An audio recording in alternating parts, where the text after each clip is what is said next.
I'm 45. My name is Daniel. For the past 20 years, I've worked in production. Nothing glamorous, just practical work. I've always been steady, reliable, dependable, the kind of person you can count on. I never sought attention or drama. I don't even like to talk much about myself.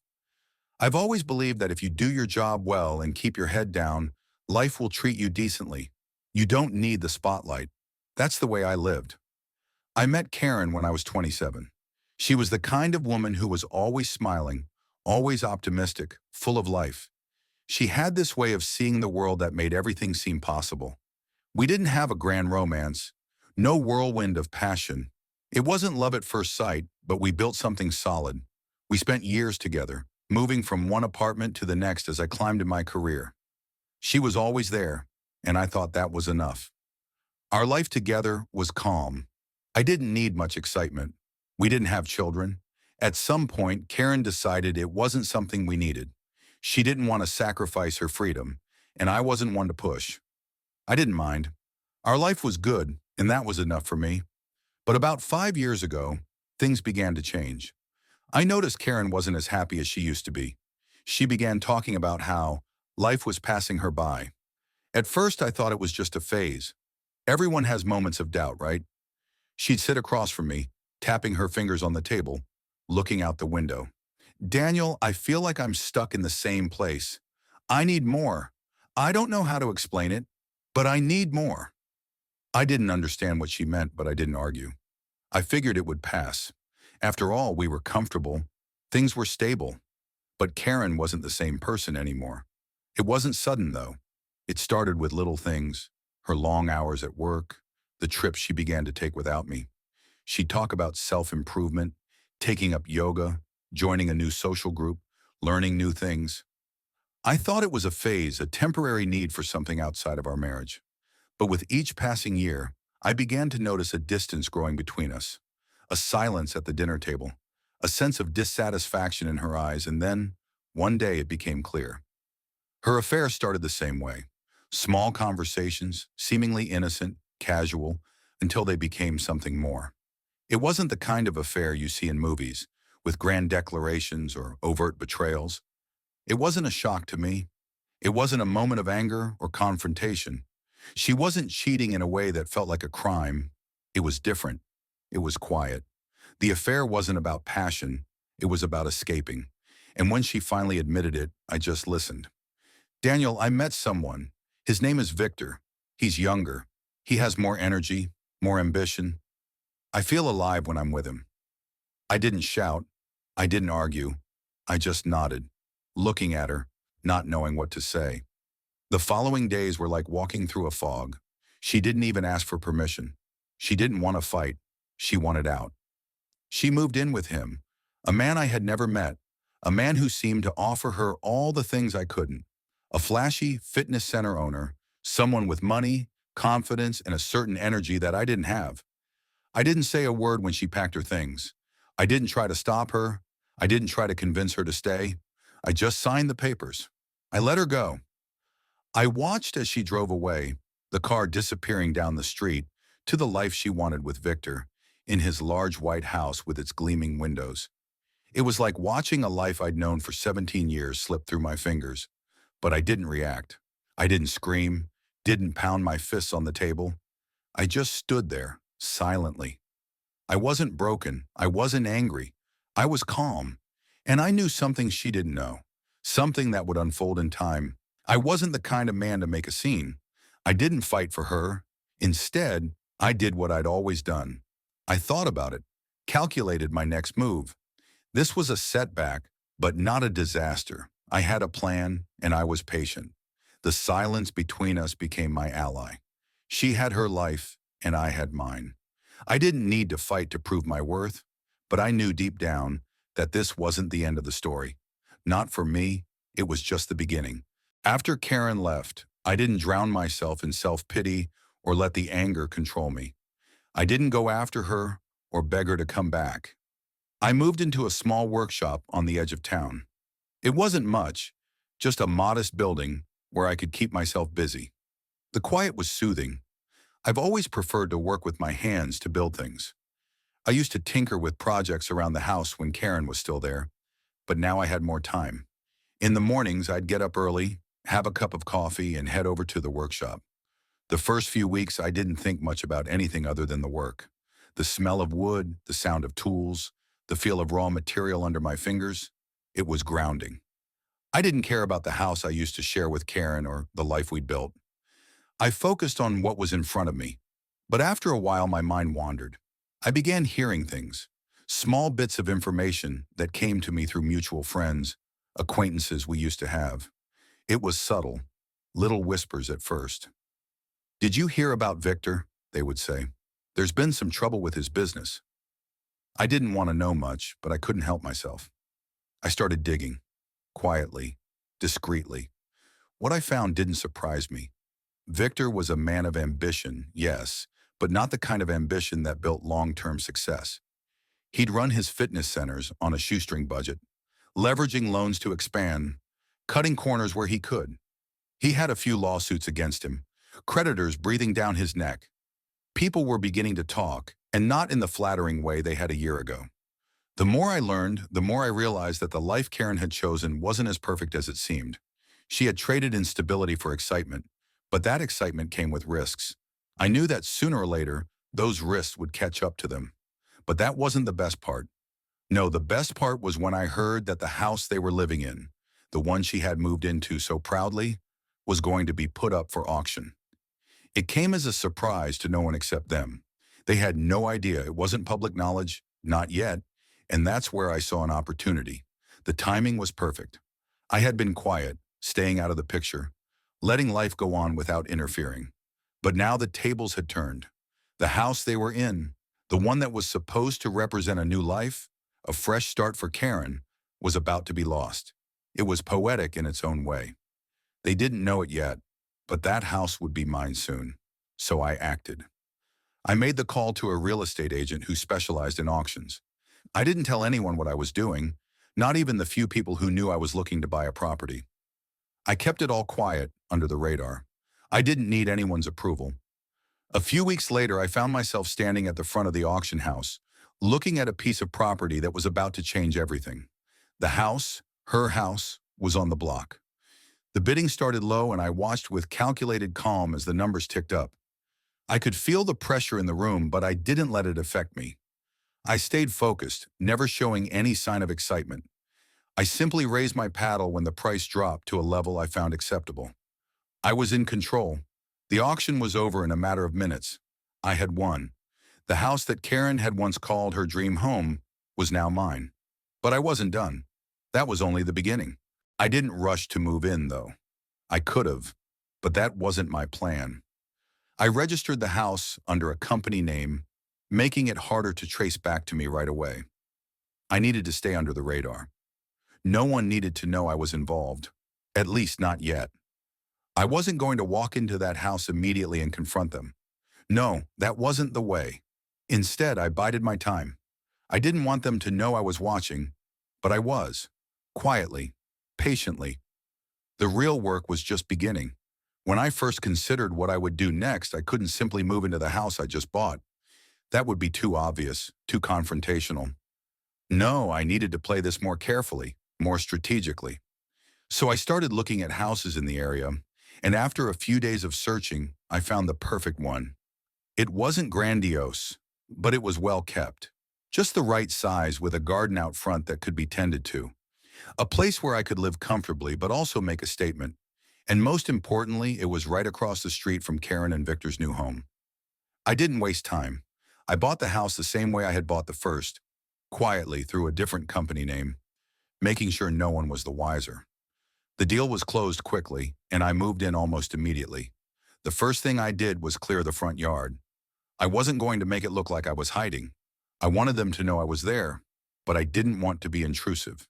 Every morning I'd wake up, have my coffee on the porch, and look across the street at the house they had chosen, the one she had picked over me. It wasn't as if I had anything to prove, but I wanted them to see me. I wanted her to see me. In the mornings, I watered the garden slowly, methodically, the sound of the hose almost like a gentle whisper in the quiet air. In the evenings, I'd sit on the veranda and read my book. the light from the lamp casting a soft glow over the front yard. I wasn't going to rush anything. I wasn't going to give them the satisfaction of seeing me react emotionally. I didn't need to. They'd have to come to me on their own time. For the first few weeks, nothing happened. Life continued on as usual, as if I wasn't even there. But I knew the time would come. And then one morning, it did. I saw her, Karen. She stepped out onto the porch dressed in her yoga clothes just like she used to, the same woman I had spent 17 years with. But now there was something different about her. She wasn't the same. Her face was a bit more tense, her eyes a bit more guarded. I could tell she hadn't expected to see me standing there, calmly drinking my coffee, just across the street. At first she froze. Her gaze lingered on me for a few seconds, longer than it should have. It was as if she couldn't believe what she was seeing. I could almost feel the shock radiating off her, the confusion. She looked away quickly, but not before I caught a glimpse of what was really going through her mind. It wasn't just surprise, it was discomfort. I didn't make a move. I didn't wave or acknowledge her in any way. I just sat there, as if nothing had changed, but I knew it had. Over the next few days, I watched. She'd go in and out of the house, and sometimes I'd catch a glimpse of her through the window talking to Victor. They were living their life, but now I was a part of it, a silent presence across the street. I wasn't hiding. I wasn't lurking in the shadows. I was there, right in front of them, but I remained calm, composed. My life had moved on. I had found peace in my work, in my quiet routine, but I could tell from the way Karen would glance out the window or the way Victor would look up nervously when I passed by, that my presence was unsettling. I wasn't the man they had left behind anymore. I wasn't the one who would beg, who would cry, who would fight. I was something different now, something that neither of them could predict. And that in itself was a kind of power. The weeks passed. They still didn't acknowledge me. There were no grand confrontations, no heated words exchanged. It was all quiet, but I knew it was coming. She would have to make a move eventually, and when she did, I would be ready. I didn't think much of it when I started hearing whispers around town. Nothing out of the ordinary, just the usual gossip. But then one day I got an email from a lawyer, and I knew things had escalated. Victor, or more likely Karen, had finally decided to make their move. They wanted the house. They wanted it back. I smiled to myself. The time had come. The lawyer was straightforward, no dramatics, just a calm, business-like tone. The message was clear. They were interested in negotiating a price for the house. Of course, the tone of the email was polite enough, but I could sense the desperation underneath. They knew they couldn't just walk away from this quietly. I didn't respond right away. No need to rush. I didn't feel any anger or irritation, just a steady calm.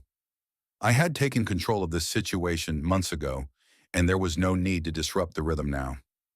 The next morning I went to the office, made a few calls, and arranged everything with the necessary formalities. I knew exactly what I wanted to do. I wasn't going to make this easy for them. The house was mine now, legally, fully, and they were going to have to pay for it. The offer I set wasn't unreasonable, not at first glance anyway. I made sure the numbers were clear, precise, and official, a price that reflected not just the market value of the property, but a value that only someone who had lived through the emotional toll could understand. I had the lawyer send them the details, all formal and impersonal. A part of me wanted to take a more direct approach, but I knew better. No emotion, just facts. Just the business of the situation. They were the ones who had to figure out how to react to it. A few days passed, and I didn't hear back. No calls, no counteroffers, just silence. That's when the next letter came, but this time it was from Karen herself. She didn't ask for a lower price. She didn't beg. Instead, she tried to appeal to me on a different level, one I hadn't expected. She mentioned the history between us, how we had spent so many years together, how we had built something once. But I knew it wasn't about that. It wasn't about the memories anymore. It was about survival. She wasn't just trying to get the house back. She was trying to get control back. The kind of control she felt slipping away every time she saw me sitting across the street. Calm, unaffected. I almost laughed when I read it. Her letter was more of a plea than anything, a last-ditch attempt to appeal to my emotions. But I wasn't the man she had left behind. That version of me was gone, and so I smiled. I didn't write back right away. Instead, I waited. That night around 10 p.m., there was a knock on my door. It was her. Standing on my front porch, the same woman who had once been my wife, but now just a stranger. I didn't open the door immediately. I watched her from the window, just as she had watched me for the past several weeks. She was standing there, her posture tense, but she didn't leave. After a few minutes, I opened the door. She stood there for a moment, not speaking, just looking at me. "You know why I'm here?" she said quietly. I nodded. "I do." "I need to buy the house back," she said, her voice softer now, almost pleading. "Victor and we need to move on. This is too much. Please, just sell it to us." I didn't respond right away. I didn't need to. I wasn't angry. I wasn't vengeful. I just stood there, waiting for her to realize that she wasn't in control anymore. Finally, I spoke. "The house isn't for sale," I said. "Not at the price you want to pay." I looked at her, letting the silence hang in the air for a moment. "But it is for sale with a story I'm sure you'd like to hear." Her face flushed. She didn't understand. She had expected me to cave, to relent, but I wasn't going to do that. Not now. "I'll think about it," she said after a long pause. But I knew she wouldn't come back, and so she left. I didn't follow her. I didn't try to argue or explain. I didn't even watch her walk away. I simply closed the door and returned to my book, just as I had before. But she couldn't leave it like that. I knew she would be back. This was just the beginning.